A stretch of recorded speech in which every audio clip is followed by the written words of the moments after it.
Hi, so good to see you in another video. Today I want to show you next bits of my practice, the way how I start the day, how I weave movement into my daily habits, and also I'm reintroducing capoeira movement patterns. So there's a lot coming, let's get right into it. No better way to start the morning than on a mat. I've turned 30 this year, so my body is already kinda stiff in the morning, and that's why I want to wake it up gently before sitting down at my laptop and working. I recommend you doing the same, especially if you have the opportunity to expose yourself to the morning sun. For me, this works much better than a coffee. As you can see, my morning moves are heavily inspired by yoga. Nothing too complicated, but for the last couple of years, yoga has been giving me this amazing peace of mind, mainly thanks to the breathwork, which I always despised and didn't understand. But the truth is, there's a lot more to it than meets the eye, and I'm so happy to finally start discovering it. Apart from stretching or mobility, I also can't resist doing some strength skills, although only when I feel fresh and properly warmed up, because in my case, early mornings are simply not made for performance. Rather, they're sort of a pre-workout sessions that get me going. As long as I'm staying at my mom's house for 1 month, I love diving into the pool. A morning swim complements the routine nicely, especially in summer when the temperature is increasing fast in the morning. And since I miss the ocean in Las Palmas so much, I have to work with what I got. Obligatory berries picking for my breakfast is something I get used to very fast, and it's one of the reasons why I like to visit my mom and spend a few days at her house. I finish my breakfast and only then I start working. Although it depends on the deadlines and the number of projects I have to deal with. Generally though, I prefer to have my mornings stress-free because otherwise it really doesn't do me any good and it can significantly mess up with the rest of my day. Okay, all the projects are done for today. Now I'm finally about to head out and do my workout, do my practice. This is actually gonna be the first practice after getting back from the weekend away. We'd just been on a family trip in the Beskid Mountains, which was super cool, but unfortunately I hadn't had time to practice properly. I'm going to make it up right now. Today I wanna reintroduce some capoeira movement patterns. I used to do capoeira like 12 years ago, I think. And I'm slowly getting back to it because there's a whole universe of moves and aspects to capoeira which you can't really find anywhere else. So I'm packing my things, I'm heading out, and you are most welcome to join me. Let's go. Back to my favorite place, the town stadium. Starting with the warm-up, that's a non-negotiable. In capoeira, your shoulders work much, and since they get loaded in various angles, I don't want my session to end before it even starts. The band is your friend here, just as in any other bodyweight warm-up.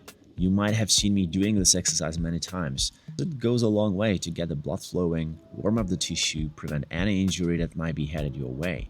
You can use the band in countless ways. I love doing these simple circles and then working on my shoulder cuffs. Since you support yourself constantly in capoeira, I love to use these pike lean-ins to gradually load my shoulders and wrists to activate the pushing phase that will prevent you from collapsing and overloading the joints, tendons, and ligaments.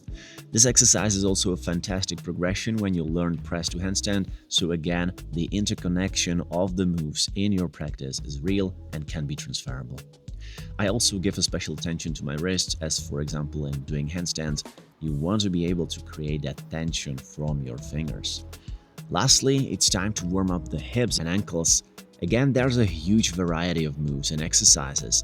I prefer doing some complex moves that require your whole body to cooperate. These advanced duck walks have been strengthening my lower limbs and stabilizers and increasing my mobility capacity for a few years now. After 10 or 15 minutes, I went straight to capoeira-inspired strength conditioning. Since I've been working on my arm strength, I decided to do these negativa push-ups. The negativa is one of the basic capoeira moves that allows you to enter acrobatic flows, dodge your opponent's attacks, etc. This is an amazing exercise even for people who don't want to do capoeira, as it trains strength, mobility, and proprioception at the same time. I even like to include these push-ups in my locomotion or bodyweight flow classes, and my students love it as well.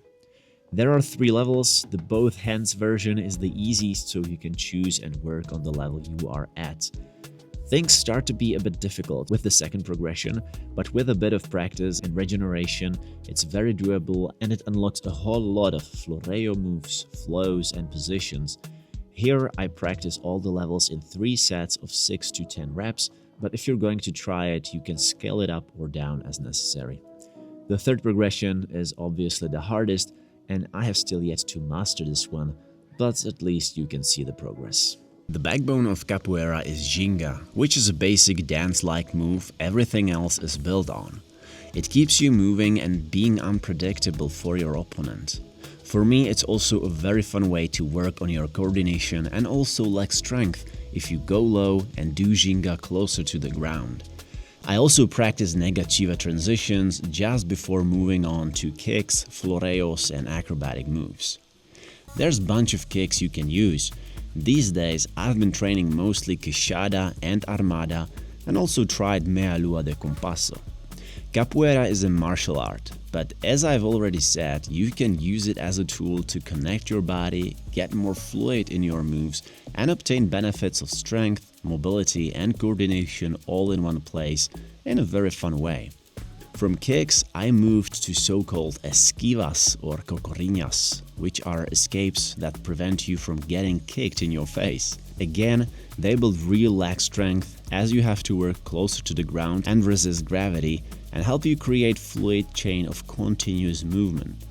First, I like to train these individually to get the hang of it, and only then I try to connect these chains or flows. It was getting pretty hot soon. Capoeira can be a pretty intense cardio, and I had to take a break regularly and drink a lot of water, which you should be doing anytime you practice so that your fascia and organism are well hydrated. Well, nothing new in that regard. Anytime you want to learn a skill, you need to break it down and train particular segments. Get strong enough, mobile enough, create new neuron pathways in your brain so that the move doesn't feel rigid and impossible to do, more so if you want to master it and make it look perfect.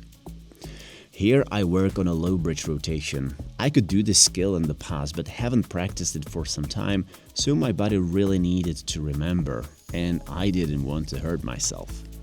Usually the skill training is the first part of my session because I still have energy, my central nervous system is not fatigued, and I can focus more efficiently. But today I changed the order a bit since it made more sense for me to get properly warmed up before trying more advanced moves.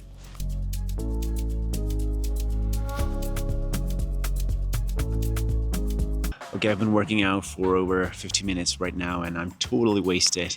A lot of capoeira moves are very specific, I would say, and they require a lot of conditioning, and not only sort of strength or mobility conditioning, but kind of putting it all together. Because as you could see, my movements are still kind of rusty. If you watch real capoeira practitioners, their moves are so fluid and it almost feels like they learned particular steps as a kind of a performance. But when you actually see them improvising during the game, as they call it, it's so incredible. I mean, the way their body can move from any position they happen to be in, they can escape fluidly, and it just looks so unreal to me. So that's something I would like to work on these days because it just makes sense to me, I guess. Connecting yoga, calisthenics or bodyweight training with capoeira movement patterns, and I recommend you trying the same. So you can let me know down in the comments what do you think about capoeira, if it's something you would be interested in. Okay, I'm going to wrap up the session right here. If you enjoyed today's video, please like and subscribe to my channel, and I hope to see you in the next one. Bye.